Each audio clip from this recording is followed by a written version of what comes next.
E nisto a fé cristã ela é singular, porque muitas coisas da fé cristã é semelhante ao que há em muitas outras expressões religiosas. Mas existe uma singularidade na fé cristã que eu acho assombrosa. Acho que essa é a palavra, assombrosa. O fato de que o Deus cristão é um Deus abscôndido, é um Deus que gosta de se ocultar, é um Deus que se esconde. Quando você vai ler a mitologia das religiões, os deuses têm prazer e necessidade de se mostrarem, de garantirem seu lugar, seu espaço, seu poder diante dos seus súditos. O Deus cristão,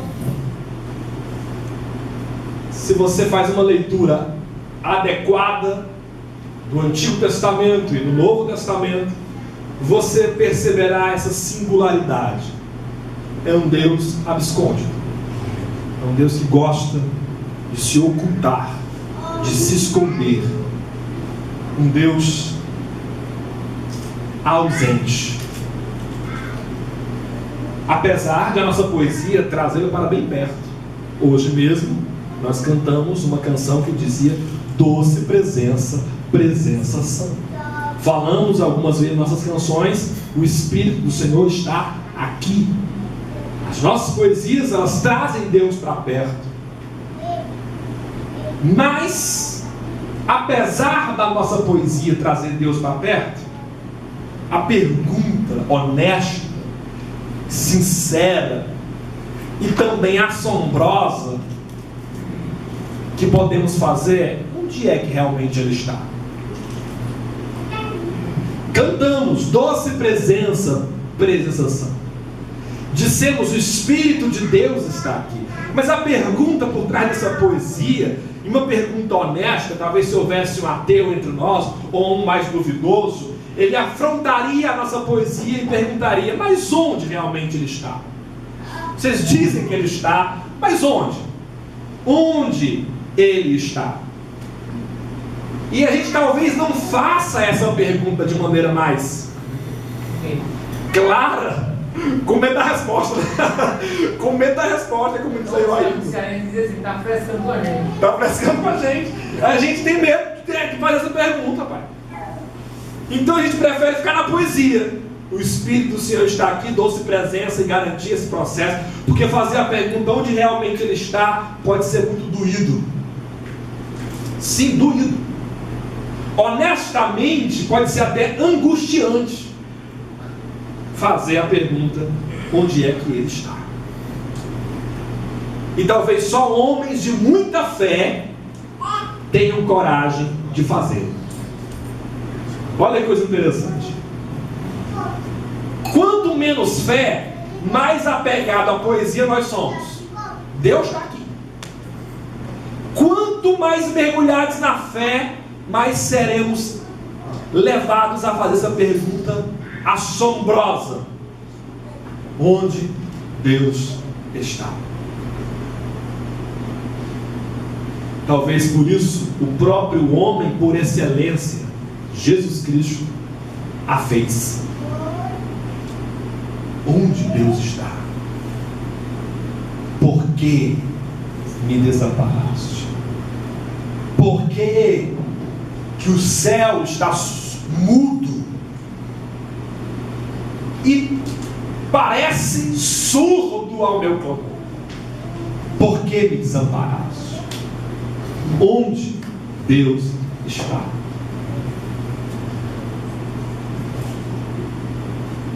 O Salmo 42 fez essa pergunta. Começou primeiro na boca dos inimigos: onde é que está o teu Deus? Evidentemente, se aqui não fosse uma comunidade do caminho da graça, e sim uma igreja universal do reino de Deus, a resposta seria tão fácil quanto a pergunta. Se Deus não está na sua vida, meu irmão, é porque você não desafiou a Deus suficientemente. Porque é lógico que se Deus, Ele é o seu Deus, então Ele tem que estar onde você precisa. Então você sabe onde é a resposta para a pergunta, onde Deus está. Se fosse uma igreja neopentecostal, ficaria fácil dar conta dessas perguntas, onde Deus está. O problema é que nós não somos uma igreja neopentecostal, e se Deus nos ajudar, jamais seremos. Logo a pergunta volta para nós de maneira angustiante de novo. Onde Deus está? Aí a gente vai recorrer a respostas que a nossa teologia e vivência cristã nos deu. Eu, por exemplo, para responder a essa pergunta, onde Deus está, eu me lembro que desde criança, porque eu pertenço à igreja desde criança. Alguém mais aqui fora a minha pessoa pertence à igreja desde o nascimento? Ou desde a Vaninha, mas alguém desde menino, velho? Tudo batizado. Tudo batizado. Mas serve católico? Certo. Desde que tem a vivência na igreja. Viver na igreja também desde criança, né? Ótimo. Desde adolescente. Portanto, então, quem viveu desde a infância deve ter aprendido aquelas canções de criança, que nos grupos de criança ensinaram para responder a pergunta: onde está Deus? Canções como aquela: Deus está no céu também dentro de você. Né? Como é que era? Lembra aí, Luiz, tu que era muito assembleando, tinha essa musiquinha no conjunto infantil, Luiz. Deus está no céu, também dentro do coração. Deus está no céu, também no meu coração, o do mundo está morto. Exatamente. Então, a resposta que as crianças desde cedo vão aprendendo para a pergunta: onde é que está Deus? É: Deus está no céu. É uma das coisas mais fáceis para ensinar uma criança. Deus está no céu. O próprio modelo da nossa oração, ensinada por Jesus Cristo, diz: Pai nosso que estás nos céus. Logo, nesse lugar distante, que o céu é distante, né? Nesse lugar distante, esse aprendizado que põe Deus no céu nos garante que nós temos que ficar numa posição de servos, esperando que Ele nos beneficie de alguma maneira. O fato de Deus estar no céu já é um ensino muito bem preparado, por isso que é dado às crianças, para estabelecer a hierarquia, porque quem está no céu está numa posição superior, e eu que estou embaixo tenho que esperar o favor daquele que está no céu.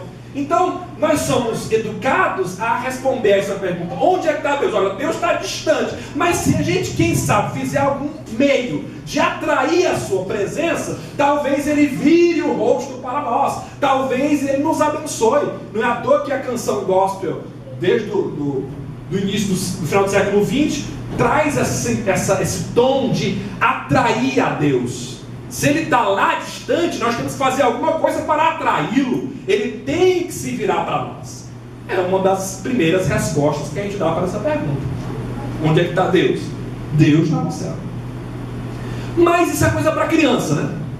A gente vai crescendo e a gente aprende a responder também que Deus não está somente no céu, Ele também está aqui.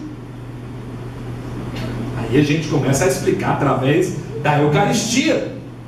Deus está presente por meio da encarnação. Deus se encarnou, então Ele é o Deus Emanuel, Ele é o Deus presente. Logo, aquele Deus que na nossa infância estava em cima, agora está embaixo. O Deus que estava no céu, agora também está na terra. Só que não para por aí não. A gente vai sofisticando um pouco mais a nossa teologia e a gente desenvolve uma outra resposta. Não basta dizer que Deus está no céu e também aqui na terra, que Deus está distante e também está presente. A gente começa a criar uma poderosa mensagem teológica que tira Deus dos lugares geográficos. Deus nem está mais no céu e nem está mais na terra. Porque se nós somos teólogos bem sofisticados, Ayrton, se eu disser que Deus está no céu, eu estou dizendo que o céu é maior que Deus, porque Deus nele está. Se eu disser que Deus está na terra, eu estou dizendo que a terra é maior do que Deus, porque ela compõe, né?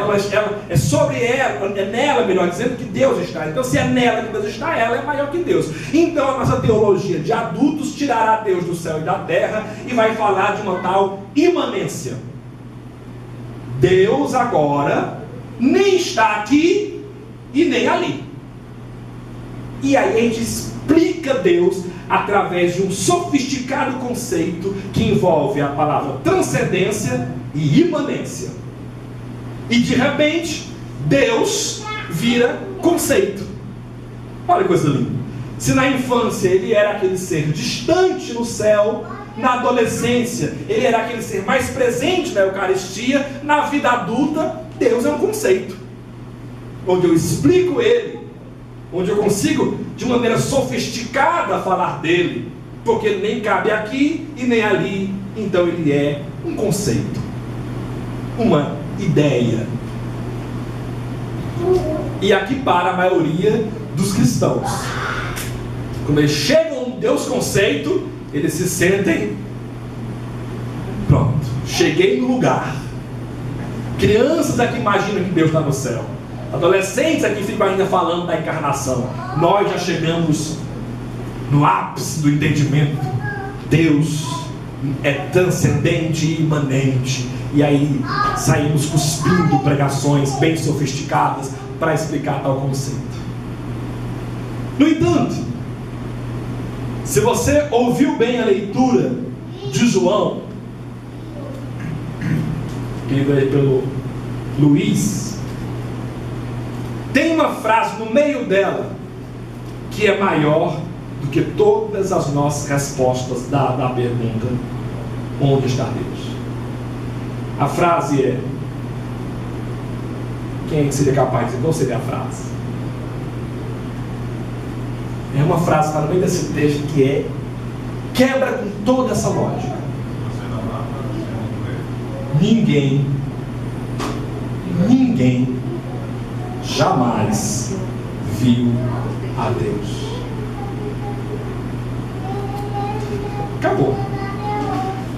Acabou assim, quebrar as pernas de qualquer teólogo que está tentando botar Deus em algum canto. Ninguém jamais viu a Deus. Sabe o que o João está dizendo aí? Encontrou aí, olha? Onde é que ele diz isso? É bem no meio que você vai encontrar. Ninguém jamais viu a Deus. Sabe o que foi Paulo disse, fazendo coro aí a João? Ele habita em luz inacessível. É um texto de Paulo, que na canção que cantamos logo na abertura dos cantos congregacionais, diz que ele é invisível. Sai desse texto de Paulo que diz: e ele habita em luz inacessível. Ninguém jamais viu a Deus, e ele habita em luz inacessível. Então eu digo: ele é o ausente.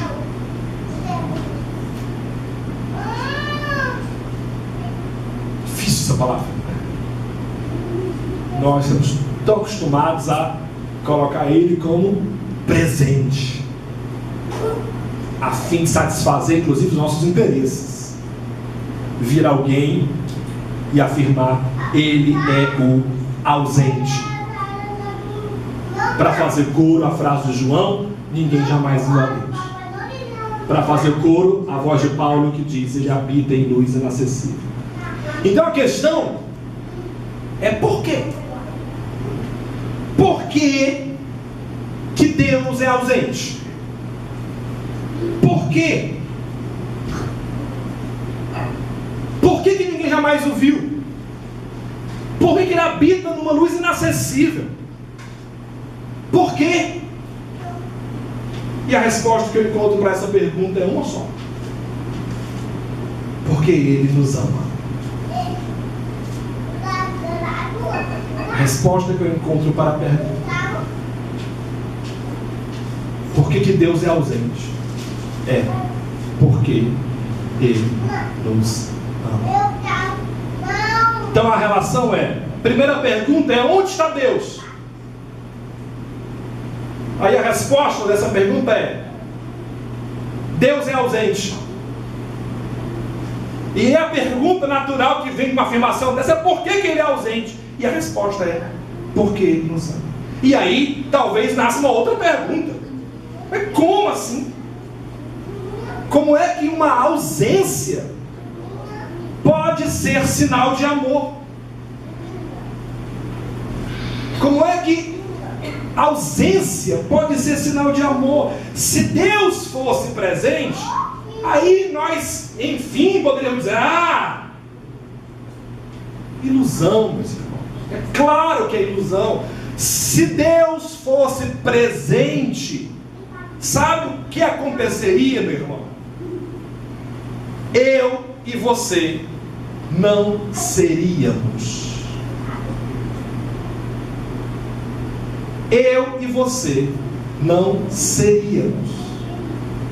Você pergunta: o que? Seríamos. Tem nem o que depois disso. Se Deus fosse presente, nós não seríamos existentes. Porque, evidentemente, a presença do Senhor